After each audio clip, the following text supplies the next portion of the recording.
ब्रह्मा को घमंड हुआ और घमंड में अपनी ही बुद्धि को मार दिया। बहुत समझाया और याद दिलाया महादेव ने। बहुत समझाया और याद दिलाया महादेव ने। नहीं माने तो एक सिर को धड़ से काट दिया। हेलो दोस्तों, कैसे हो आप सभी? मैं दुआ करती हूँ आप सभी सही सलामत होंगे। मेरा नाम है जीजे लोहान और मैं अपने चैनल पर आप सभी का स्वागत करती हूँ। जब इस पूरी सृष्टि की रचना की गई, सृष्टि को बनाया गया, तो यूनिवर्स की पावर ने अपने आप को 3 रूपों में बांट लिया। सृष्टि की रचना करने का काम भगवान ब्रह्मा को दिया गया। सृष्टि को चलाने का काम, परवरिश करने का काम भगवान विष्णु को दिया गया। और सृष्टि का संहार करने का काम, हर चीज का जो प्रोग्रेस होती है हर प्राणी की पृथ्वी पर, तो उसको संतुलित बनाए रखने के लिए युगों का भी संहार होता है और प्राणियों का भी संहार होता है। ये काम भगवान महादेव को दिया गया।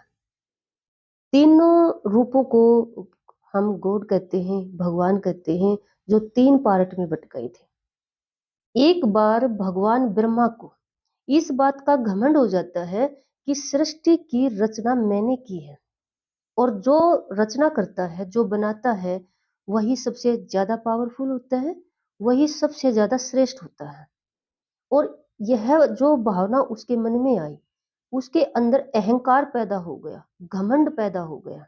और घमंड जब भी पैदा होता है, जहां भी पैदा होता है, इंसान की बुद्धि को भ्रष्ट कर देता है। इंसान की बुद्धि, चाहे कोई भी है, देवता है या इंसान है, बुद्धि को खराब कर देता है।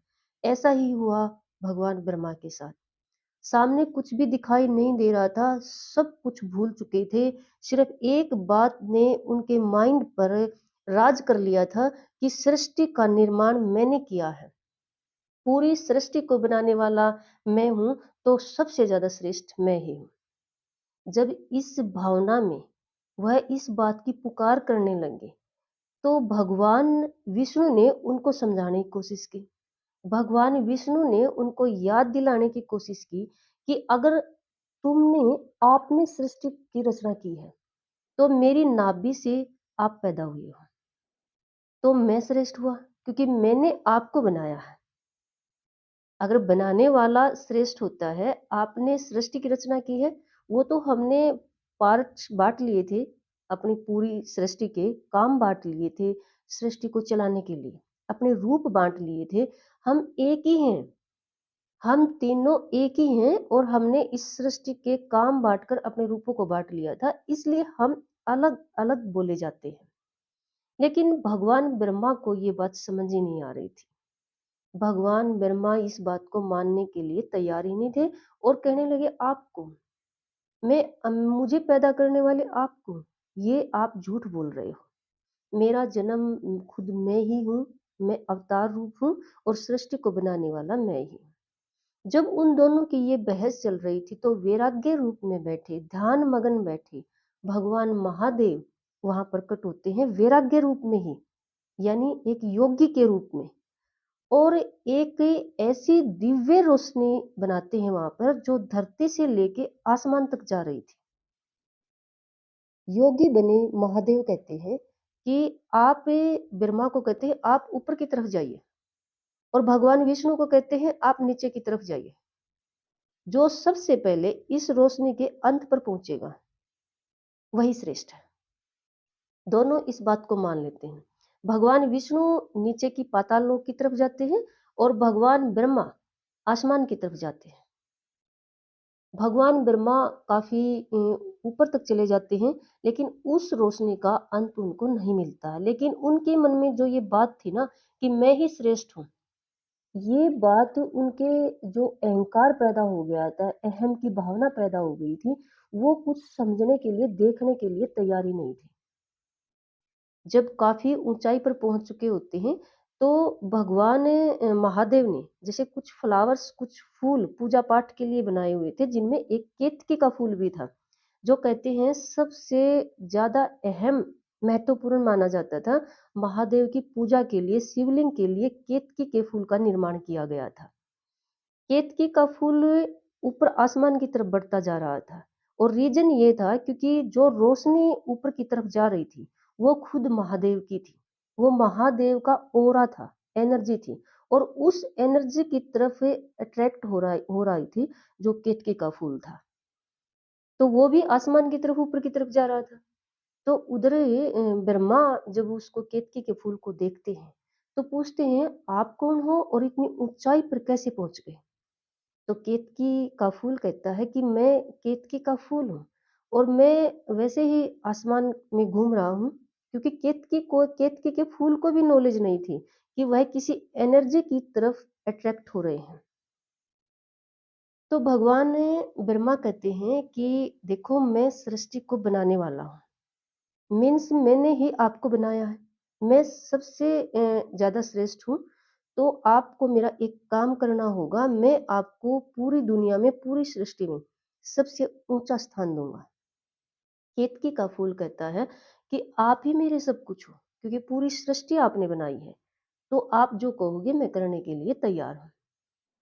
भगवान ब्रह्मा कहते हैं कि आपने ये कहना है जब मैं ये कहूँ कि मैं इस रोशनी की ऊंचाई पर टॉप पर पहुंच कर आया हूँ और सबूत के रूप में यह फूल उस रोशनी के टॉप पर था, यह फूल मैं लेकर आया हूँ और जब आपसे पूछा जाए तो आपने इस बात को सिद्ध करने के लिए हाँ बोलना है। केतकी का फूल कहता है कि ठीक है, आप ही मेरे सब कुछ हो और आप जैसा कहोगे मैं वैसा करने के लिए तैयार हूँ। जब ब्रह्मा नीचे भगवान धरती पर आते हैं और उधर भगवान विष्णु भी पाताल लोक से आ जाते हैं तो भगवान विष्णु कहते हैं कि मुझे रोशनी का अंत नहीं मिला, लेकिन ब्रह्मा कहते हैं कि मुझे मिल गया और सबूत के रूप में ये फूल है। फूल जो केतकी का था वो कहता है कि हाँ, ब्रह्मा भगवान सही कह रहे हैं, मैं इस रोशनी के टॉप पर था, ये मुझे वहां से लेकर आए हैं। ऐसा सुनकर भगवान महादेव को जो योगी का रूप धारण किए हुए थे बहुत ज्यादा गुस्सा आता है और वो अपने रियल रूप में आ जाते हैं। भगवान महादेव कहते हैं कि हे ब्रह्मा, आपने झूठ बोला है और जो सृष्टि चलाने के लिए हमने 3 रूप धारण किए थे एक ही शक्ति ने उसको कलंकित कर दिया है आपने, आपके घमंड ने। सिर्फ ये एक अहम भावना के चलते श्रेष्ठता की भावना को लेकर आपने पूरी सृष्टि को चलाने के लिए जो हमारे पास पावर थी उसको कलंकित कर दिया है। ब्रह्मा देवता उस समय पर भी मानने के लिए तैयार ही नहीं थे और बोलते ही जा रहे थे कि आप कौन हो। महादेव कहते हैं कि मैं देवों का देव महादेव, काल का भी काल महाकाल, मैं आपका ही एक रूप हूँ, यानी मेरी पावर का ही आप एक रूप हो। हम किसी भी तरह से इस बात को कह सकते हैं, लेकिन ब्रह्मा मानने के लिए तैयार ही नहीं थे और कारण ये था कि जिसको हम घमंड बोलते हैं, अभिमान बोलते हैं, वो उसके माइंड में बैठा हुआ था। तो भगवान महादेव बहुत समझाने की कोशिश करते हैं, बताने की कोशिश करते हैं, याद दिलाने की कोशिश करते हैं, लेकिन ब्रह्मा भगवान मानने के लिए तैयार ही नहीं थे। गुस्से में आकर भगवान महादेव अपने त्रिशूल से ब्रह्मा भगवान का एक सिर काट देते हैं।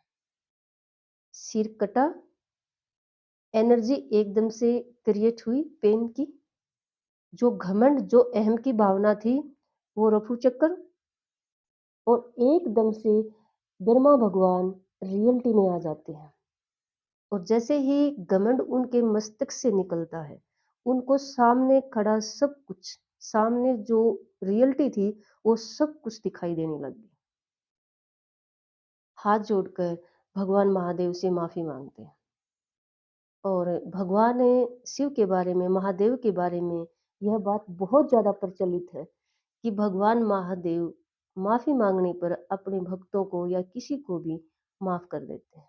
भगवान महादेव ने माँ ब्रह्मा भगवान को भी माफ कर दिया, लेकिन केतकी फूल ने जो गलती की थी महादेव ने उनको श्राप दिया कि फ्लावर्स में सबसे बड़ा फ्लावर पूजा अर्चना के लिए केतकी को बनाया गया था। लेकिन आज के बाद पूजा पाठ के लिए केतकी के फूल का इस्तेमाल नहीं होगा कहीं पर भी। केतकी रोने लग गया, हाथ जोड़कर माफी मांगने लग गया और इस तरह से उन्होंने कहा कि ऊंचाइयों पर पहुंचाकर प्रभु एकदम से मैं तो बिल्कुल पैरों में ही आ गया। तो भगवान महादेव कहते हैं कि आपका यूज होगा, सजावट के लिए हो सकता है, इस तरह से आपको बिल्कुल नकारा नहीं दे रहा हूँ मैं कि आपका कहीं पर भी यूज नहीं होगा, यूजलेस नहीं बना रहा हूँ, लेकिन आपका पूजा पाठ अर्चना में आपका यूज नहीं होगा। ऐसा कहकर भगवान महादेव वहां से चले जाते हैं और जो घमंड था ब्रह्मा को, उसके कारण ये तो भी जो हुआ हो गया, क्योंकि जहां पर भी अभिमान आता है, घमंड आता है, वह विनाश ही लेकर आता है। कुछ बुरा ही होता है, लेकिन जब चला जाता है तो पश्चाताप के साथ सही भी हो जाता है। तो देखो, इस कथा से क्या मैसेज है? चाहे आपके पास कितनी ही बड़ी पावर है, आपके पास मनी पावर है, ब्यूटी पावर है या पोस्ट पावर है, कुछ भी, अभिमान करने से, घमंड करने से हमेशा ही बचे। क्योंकि जैसे ही घमंड आपके मस्तिष्क में बैठ जाएगा, ये कथा क्या बता रही है? ब्रह्मा भगवान की। तो भगवान थे, कितने ही इतिहास हमारे धार्मिक इतिहास में ये भरे हुए हैं, जैसे रावण है, बहुत सारे ऐसी कथाएं हैं जिनके मस्तिष्क में अभिमान बैठा, सामने की रियलिटी खत्म। इंसान को कुछ भी नहीं दिखाई देता, सिर्फ वो दिखाई देता है जो घमंड किया हुआ इंसान देखना चाहता है, जो वो सोचता है। इसमें देवी देवता भी आ गए, इसमें दानव भी आ गए, और हम तो, हमारी तो औकात ही क्या है, हम तो धरती के देवी देवताओं के सामने कुछ भी नहीं। तो बस मेरा तो यही मैसेज है कि चाहे आपके पास हर तरह की पावर है, सर्वगुण संपन्न आप हैं, लेकिन घमंड करने से, अभिमान करने से हमेशा बचें।